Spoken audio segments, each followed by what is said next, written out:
One thing that stands out about the Native American culture is their love for land. Only if land is good, we are good. Only if the soil is good, we are good. A few places that we passed through have been of great intrigue and significance as to what their capabilities were in terms of doing things beyond the body.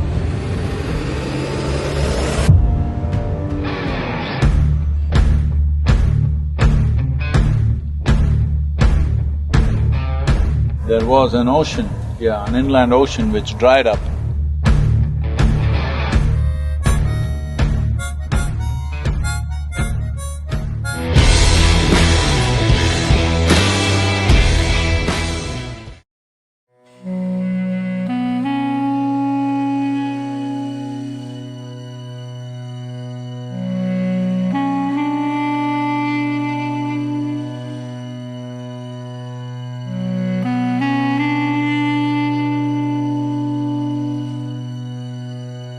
Which direction are we going? We're going up this mountain? This way.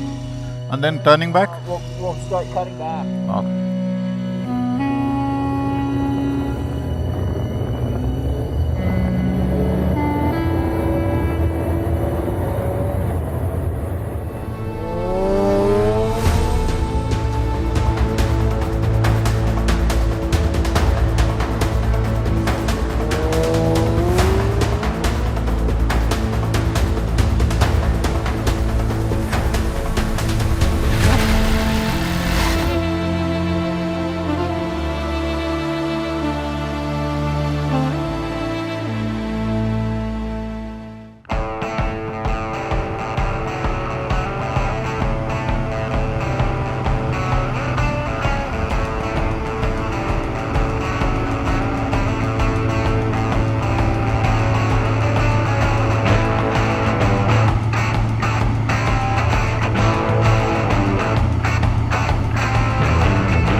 Well, here we are in Montana.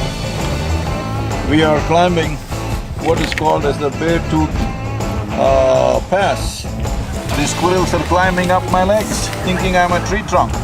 Maybe I've been here for too long.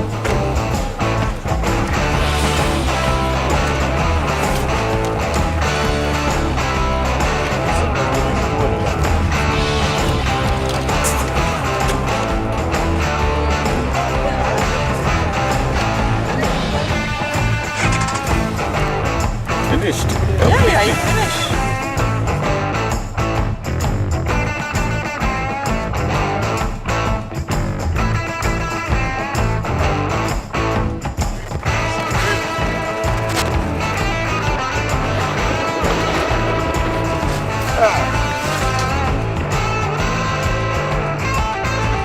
I think we are maybe at least 3 days behind schedule because one day I had to go to Los Angeles for a meeting with Jack Dragonmore, who's done phenomenal work as an environmental scientist.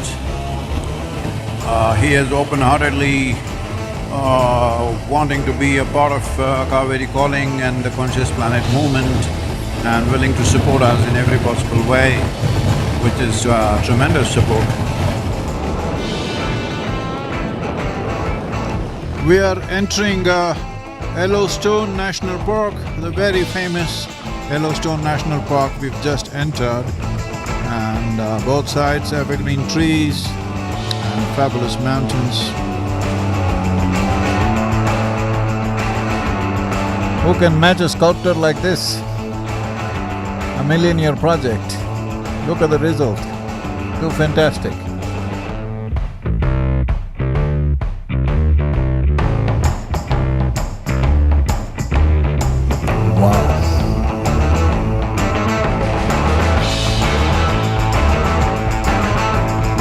Here we are at the Yellowstone National Park, 3,400 square miles of land, pristine, largely kept this way except for the roads.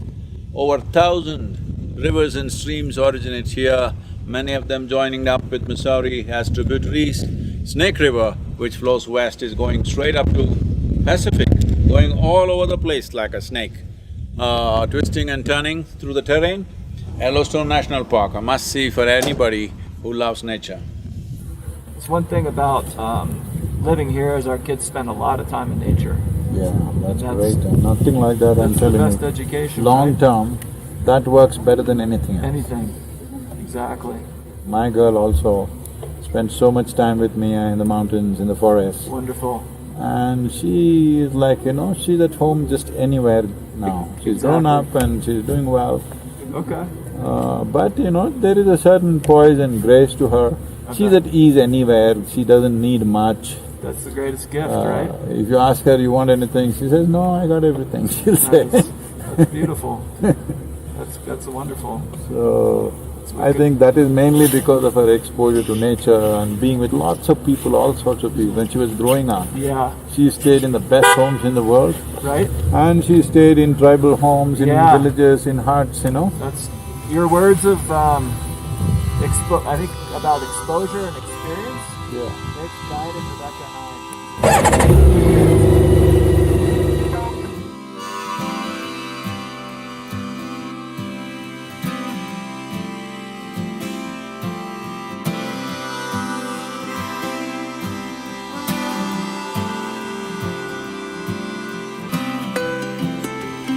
Already fall colors are out here in Wyoming, the trees are bright yellow.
Namaskaram. Namaskaram. How are you, baby? I'm good. How are you? Good. It's been a long ride today. More than 12 hours on the motorcycle today, so…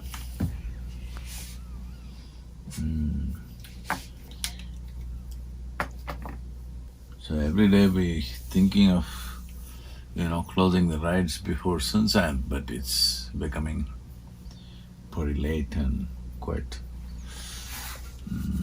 It's nice I'm riding so much, but grueling for everybody.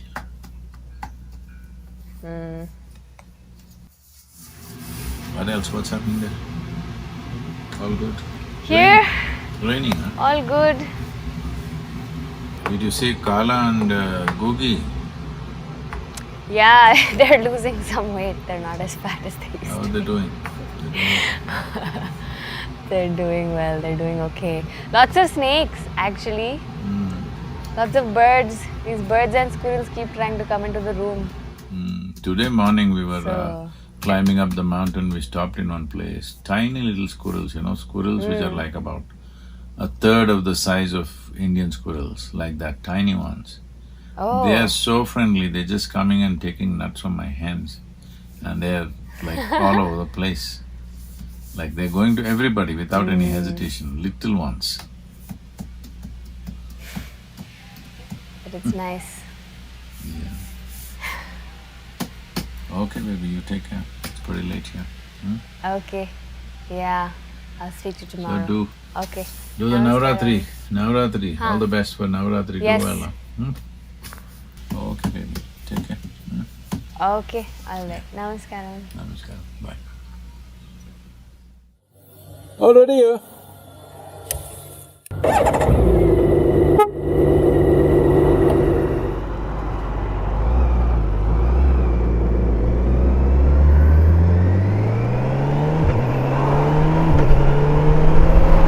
Today, we have to ride to Salt Lake City, which is about 5.5 hour ride, I think. So we would like to get there before sundown or little after sundown, and tomorrow morning is Darshan, all right? So everybody be there for the Darshan, ride with me.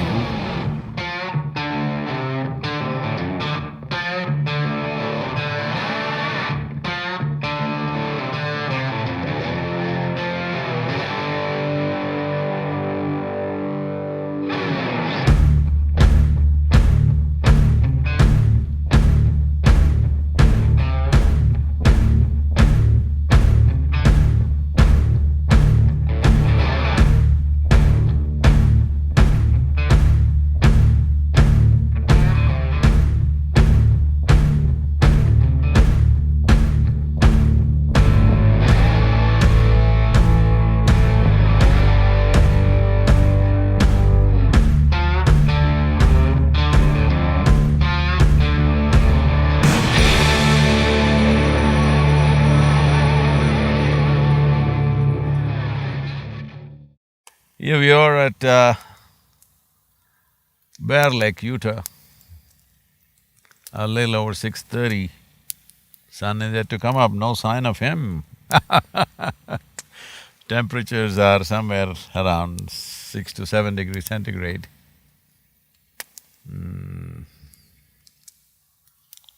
Fires all around me.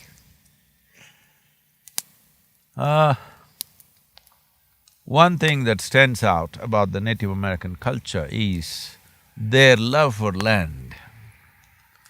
It is even inappropriate to say love for land because it is not that they love the land, they are the land. Even you and me are land, but most people don't get till you bury them that we are land. But this dimension of their spirituality is very relevant for today and tomorrow, for this generation and the next, that people live understanding, knowing, being conscious that we are just land. Only if land is good, we are good. Only if the soil is good, we are good. So, I'm saying this because I'm getting a lot of questions.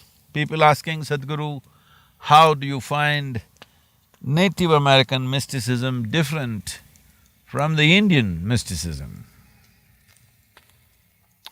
Well, culturally we may be different, but when it comes to mysticism, there is no such thing as Indian mysticism, African mysticism, American mysticism, there is no such thing because mysticism is just exploration of the reality of existence, which is right now beyond physicality, because of which your senses are not able to perceive. So mysticism is not looking at exploring physical spaces, it is about exploring dimensions beyond the physical nature. That means fundamentally, using some method, doesn't matter what, some method to transcend the limitations of sense perception so that we can touch and experience dimensions beyond the physical.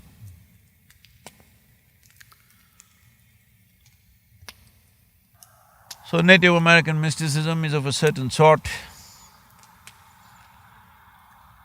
We will bring many aspects of their pursuits and their experiences. We will take you through this to whatever extent we've not been able to process many things because we are riding from place to place and not been able to deliver the goods to you in terms of the exciting things that we see and experience. We'll do this as we go by. Be with me, ride with me.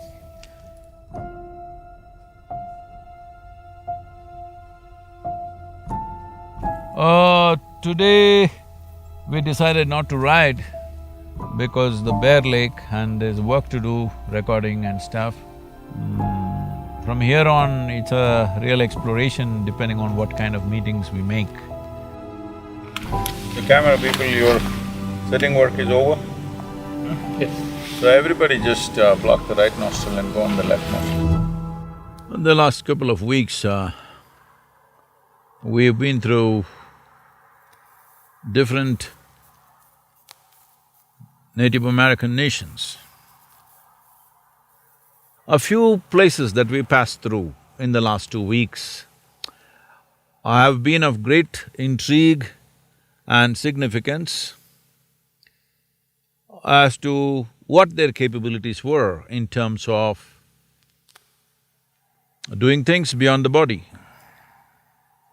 When you do something beyond your physical existence, in a way, that is what is spiritual. There was human sacrifice in prevalence in that society. What is a sacrifice? Let's understand this. There are only 3 ways to sacrifice. One thing is to cut your own throat or somebody else's throat and sacrifice the life itself, which is what these people did. Another way is to sacrifice parts of your body in terms of flesh, which was very, very prevalent in the Native American culture, that parts of one's flesh is offered as sacrifice. And just now we were in the Lakota Nation. We went to the site where General George Armstrong Custer fell in the battlefield where he was killed. The Sitting Bull, who was the chief of Lakota, did not go into the battle. One thing is, he sacrificed 24 pieces of flesh from his arms. And his mother, who was a wise woman, said, after so much sacrifice and considering your age, you do not go to the battle. Let the young people fight, you take care of the people who are here, you take care of the tribe, let the young men fight. Well, that advice paid off very well for them, for the Lakota nation. So sacrifice of flesh has been in practice because if there is no sacrifice, you must understand the word sacrifice in the right context. It's not about destroying something, it's not about killing something, it is about infusing some energy into another dimension which needs that right now. But a more sophisticated way of sacrifice is that you are able to throw out a burst of your energy as a sacrifice. In a way, all initiations, consecrations are a kind of a sacrifice. This is an energy sacrifice, throwing it out.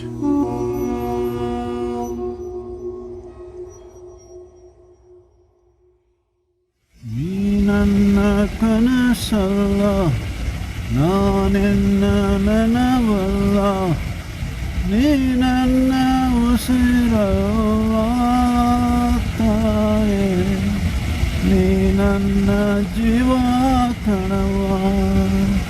Here we are riding towards Salt Lake City through a narrow ravine. As you see, terrain getting more desert-like, and from now on we'll battle heat probably as we go south, not cold.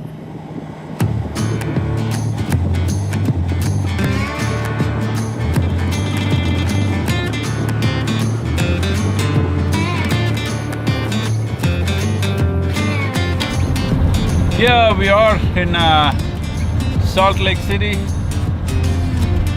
in Utah.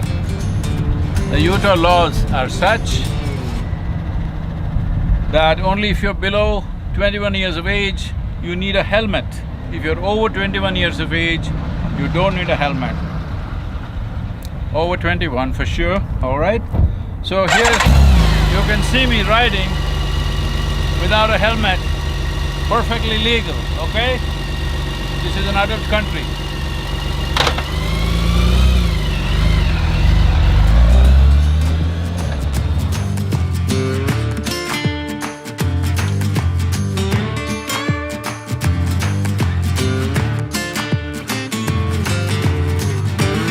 But madam, am I free? Or you have something? There's always something.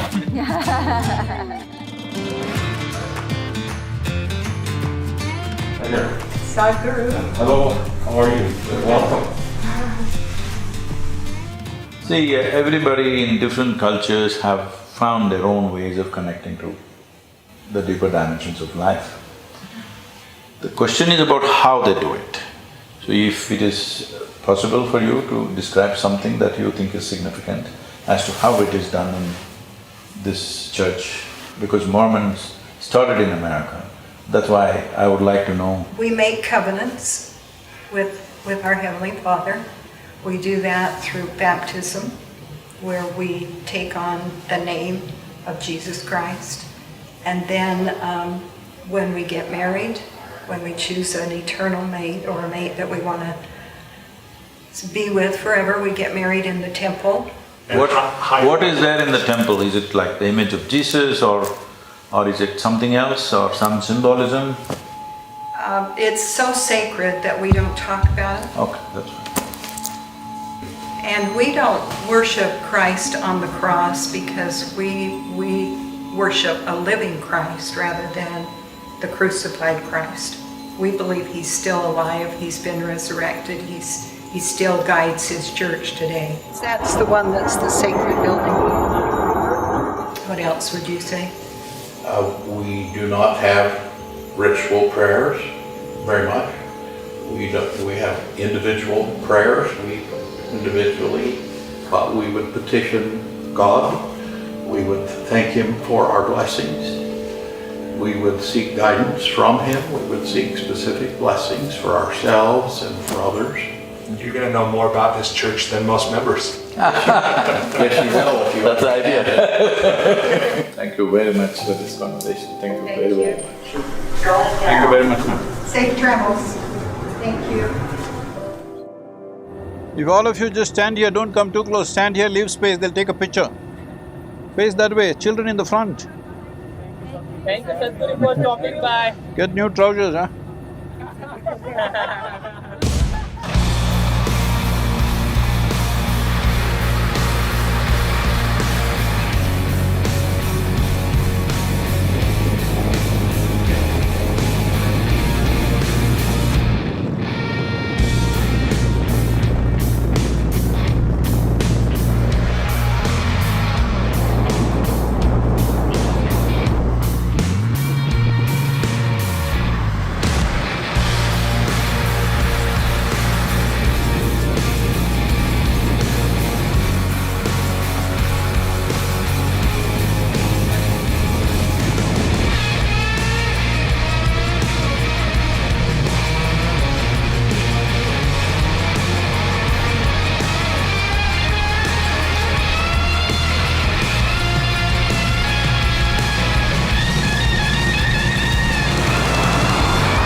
Oh, what a place, huh?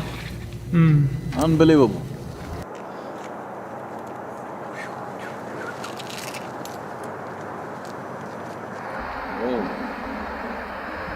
If it was India, they would have said these are 5 Panchapandavas sitting there. What, camera people, you want to go to the arches right now or we do it tomorrow morning? Tomorrow morning for sure. We'll just ride to the top and come, whoever wants to can come. Photography, not a must. If you want to, you can, otherwise we'll do it tomorrow anyway.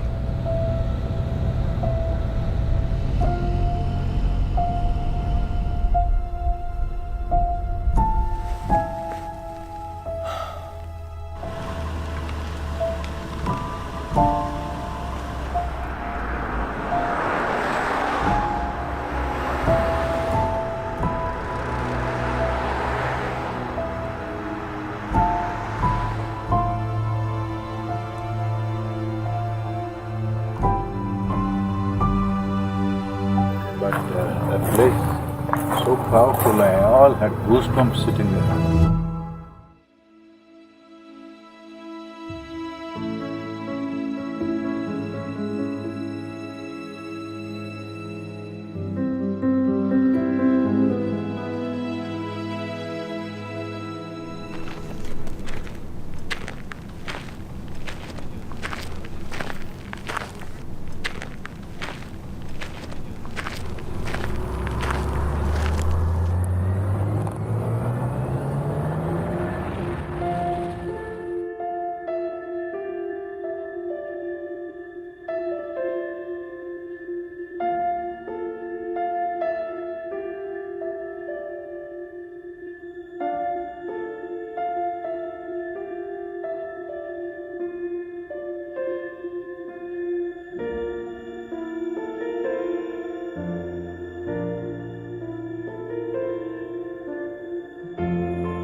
Most amazing rock formations, unbelievable stuff.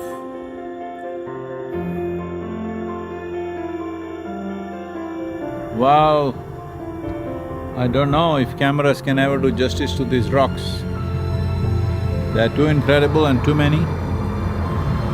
And they tell me beneath this there could be 1,000 feet or depth of 1,000 feet of salt. Can you believe that?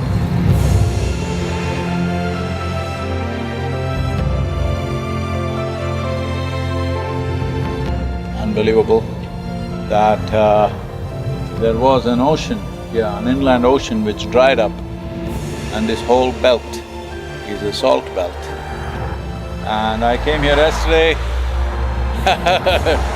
and even now it gives me goosebumps.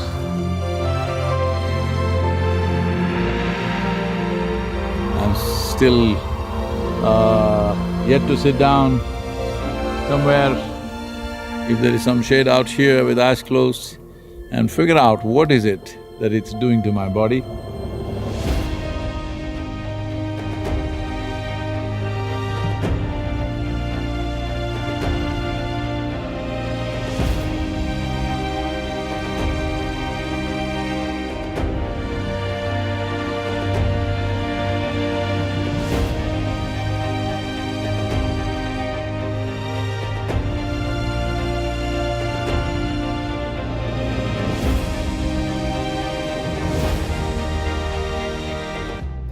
They're like living things, these rocks.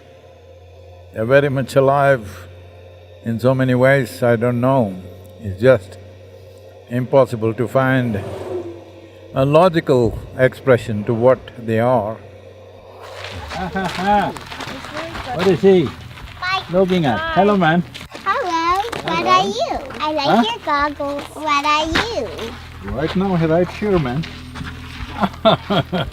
I like your goggles. Really? What about me? Huh? Look like me? The microphone camera! Hey!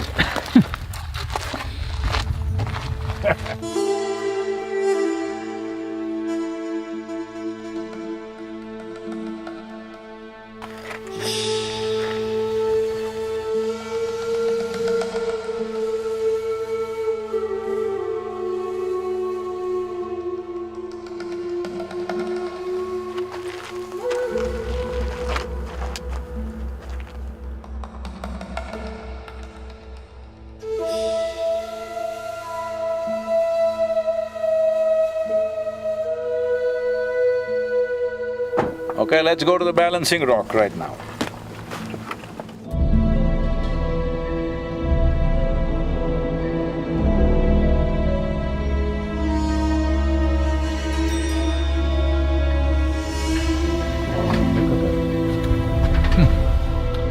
Look at the loose rocks upon which it's sitting and the way the arrangement happened, huh?